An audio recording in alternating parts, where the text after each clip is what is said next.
श्री स्वामी समर्थ. स्वामी महाराज तुमच्या सर्व चांगल्या इच्छा पूर्ण करो ही स्वामींच्या चरणी प्रार्थना करते आणि आजच्या या नवीन व्हिडिओला सुरुवात करते. तुम्हाला सर्वांना नवीन वर्षाच्या हार्दिक शुभेच्छा. उद्या आपण एका नव्या वर्षात प्रवेश करत आहोत. नवीन वर्ष 2026. पण हे वर्ष साधं नाही, कारण हे वर्ष गुरुवार या दिवशी सुरू होत आहे. गुरुग्रहाचा दिवस, देव, धर्म, ज्ञान आणि लक्ष्मी कृपेचा हा दिवस आहे. शास्त्रात सांगितलं आहे, ज्या वर्षाची सुरुवात गुरुवारने होते त्या वर्षात केलेली एक छोटी चूक पूर्ण वर्षावर परिणाम करते.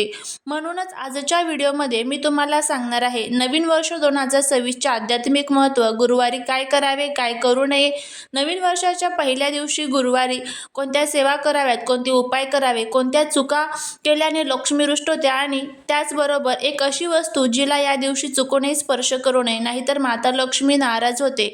आणि त्याचबरोबर या दिवशी आपण पूजा करतो, तर पूजेचा राहुकाळ कोणता आहे, राहुकाळात चुकूनही आपल्याला पूजा करायची नाही, अशी संपूर्ण माहिती आजच्या व्हिडिओमध्ये मी तुमच्यासोबत शेअर करणार आहे. कारण व्हिडिओ हा शेवटपर्यंत नक्की पहा, कारण ती फार थोड्या लोकांना माहिती असणार आहे. आणि त्याचबरोबर चॅनलवरती नवीन असाल तर चॅनलला सबस्क्राईब करा, शेजारील बेल आयकॉनलाही प्रेस करा, म्हणजे माझ्या सर्व नवीन व्हिडिओचं नोटिफिकेशन तुम्हाला मिळेल आणि तुम्ही एक पण व्हिडिओ मिस करणार नाही. त्याचबरोबर कमेंटमध्ये श्री स्वामी समर्थ लिहायला अजिबात विसरू नका. नवीन वर्ष म्हणजे फक्त कॅलेंडर बदल नाही. नवीन वर्ष म्हणजे नवी ऊर्जा, नवीन संकल्प, नवीन कर्माची सुरुवात. आणि जेव्हा वर्षाची सुरुवात गुरुवारने होते तेव्हा त्या वर्षावर गुरुग्रहाचा प्रभाव असतो. गुरु म्हणजे ज्ञान, धर्म, सदाचार, लक्ष्मीचा मार्ग. शास्त्रात स्पष्ट सांगितलेले आहे, ज्या घरात गुरुचा मान राखला जातो त्या घरात लक्ष्मी आपोआप वास करते. म्हणूनच 2026 हे वर्ष धन, स्थैर्य आणि आध्यात्मिक प्रगती देणारं ठरू शकतं. फक्त पहिल्या दिवशी आपण काय करतो यावर सर्व अवलंबून आहे. गुरुवार हा दिवस भगवान विष्णू, देवगुरु बृहस्पती, माता लक्ष्मी, संत, साधू, स्वामी यांचा दिवस आहे. गुरुवारी केलेली सेवा लवकर फळ देते, पिढ्यानपिढ्यांपर्यंत पुण्य देते, दारिद्र्य दूर करते. म्हणूनच नवीन वर्षाचा पहिला गुरुवार संपूर्ण वर्षाचा पाया ठरवतो.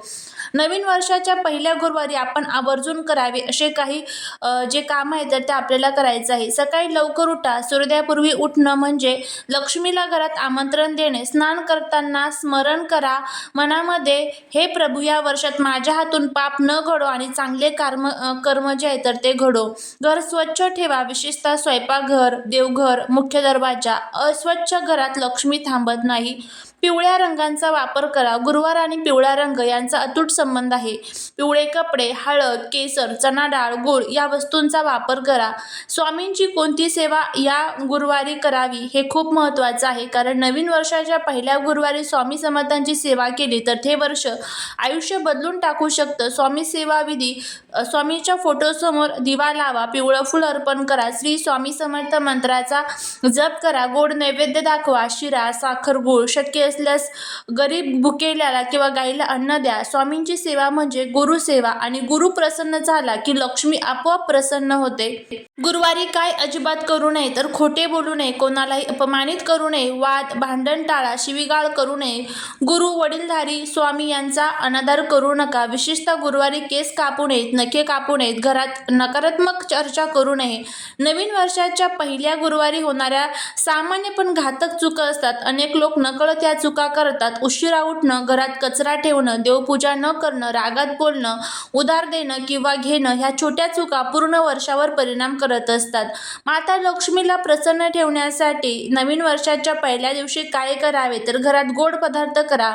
पहिला घास देवाला अर्पण करा. स्त्रीचा अपमान करू नका, अन्न वाया घालवू नका, पैशाचा अपमान करू नका. लक्ष्मी ही स्वभाव पाहून घरात राहते. आता सर्वात महत्त्वाची गोष्ट म्हणजे नवीन वर्षाच्या पहिल्या दिवशी ज्या वस्तूंना आपण स्पर्श करतो किंवा टाळतो त्यावर लक्ष्मी देवीची कृपा किंवा नाराजी अवलंबून असते. हा दिवस ठरवतो की आपलं पूर्ण वर्ष कसं जाणार आहे. त्यामुळे शेवटची वस्तू जी फार महत्त्वाची आहे, जी 90% लोकांना कळत ही आपल्याकडनं चूक जी आहे तर ती होत असते. त्यामुळे ह्या अशा कोणत्या वस्तू आहेत, या वस्तूंना आपल्याला चुकूनही स्पर्श करायचा नाहीये. जर आपण या वस्तूंना स्पर्श केला तर आपल्या जीवनामध्ये अनेक अडचणी, दुःख आणि संकट जे आहे तर ते येऊ शकतात. त्यामुळे ह्या वस्तूंना चुकूनही आपल्याला स्पर्श जे आहे तर ते करायचा नाहीये.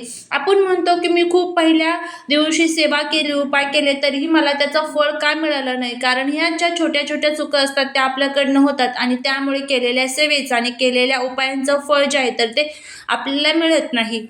त्यामध्ये सर्वात पहिली जी वस्तू आहे ती म्हणजे रिकामं पाकीट जे असतं. नवीन वर्षाच्या पहिल्या दिवशी रिकामं पाकीट हातात घेणं अतिशय अशुभ मानलं जातं. हे दारिद्र्याचं संकेत मानलं जातं. काय करावं? पाकिटात किमान एक नोट ठेवा, शक्य असल्यास चांदीचं नाणं ठेवा. त्याचबरोबर आणि त्यानंतर तुम्हाला या पाकिटाला स्पर्श जो आहे तर तो करायचा आहे.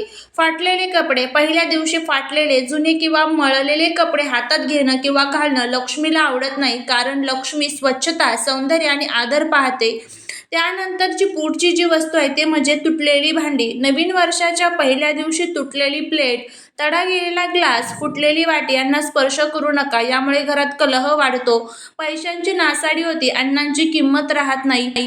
त्यानंतरची पुढची जी वस्तू आहे ते म्हणजे कचरा. अनेक लोक सकाळी उठून सगळ्यात आधी कचऱ्याला हात लावतात. हे मोठं दोष मानलं जातं. उपाय काय करायचा आहे? आधी स्नान करा, पूजा करा आणि नंतरच कचरा काढा. लक्ष्मी अस्वच्छतेपासून दूर राहते. उधार घेतलेले पैसे किंवा वस्तू नवीन वर्षाच्या पहिल्या दिवशी उधार घेऊ नये. कोणाला उधार द्यायलाही टाळावं, कारण यामुळे वर्षभर पैशांची चणचण भासते. सर्वात महत्त्वाची वस्तू शेवटची, आता मी तुम्हाला ती सांगणार आहे, जिला नवीन वर्षाच्या पहिल्या दिवशी स्पर्शही करू नये.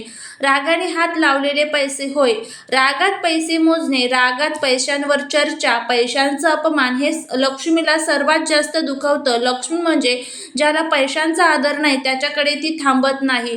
सकाळी जर तुम्ही पैशांचा अपमान केला तर त्याचे जे दोष आहेत तर ते आपल्याला नक्कीच लागतात. नवीन वर्षासाठी एक छोटासा शुभ उपाय करा.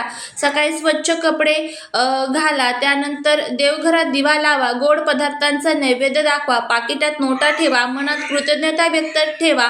गुरुवारने सुरुवात होत आहे, त्यामुळे घरामध्ये गुरुचरित्रातील 14वा आणि 18व्या अध्यायाचं पठण करा. स्वामी चरित्र सारामृतचं पठण करा. त्याचबरोबर शिवलीलामृतचं जर तुम्हाला पठण करणं शक्य असेल 11व्या अध्यायाचं, ते देखील तुम्ही करू शकता. कनकधारा स्तोत्रमचं पठण करा. ह्या छोट्या छोट्या ज्या गोष्टी आहेत तर ह्या जर आपण ह्या पहिल्या दिवशी केल्या तर त्याचे खूप चांगले फायदे जे आहेत तर ते आपल्याला वर्षभर मिळत राहतात आणि वर्षभर आपलं संपूर्ण वर्ष जे आहे तर ते सुखात आणि समाधानात जात असतं. मनामध्ये देवांप्रती कृतज्ञता व्यक्त करा की मला जे काही मिळालेलं आहे ते तुमच्यामुळे मिळालेलं आहे. जे काही चांगलं आहे ते तुमचं आहे, जे काही वाईट आहे ते माझं आहे, अशी कृतज्ञता व्यक्त करा आणि बघा आपलं संपूर्ण नवीन वर्ष जे आहे तर ते किती सुखात आणि समाधानात जाईल. नवीन वर्षाचा पहिला दिवस जर योग्य पद्धतीने पाळला तर पूर्ण वर्ष सुख, शांती आणि धनाने भरलेले जाते. हा व्हिडिओ आई, वडील, बहीण, मित्र सगळ्यांना शेअर करा, कारण एक छोटीशी चूक कोणाचं वर्ष बिघडवू शकते. त्याचबरोबर जर तुम्हाला हा व्हिडिओ आवडला तर लाईक, शेअर आणि सबस्क्राईब करायला विसरू नका. भेटूया पुढच्या एका छानशा नवीन व्हिडिओत एका नवीन माहितीसोबत. श्री स्वामी समर्थ.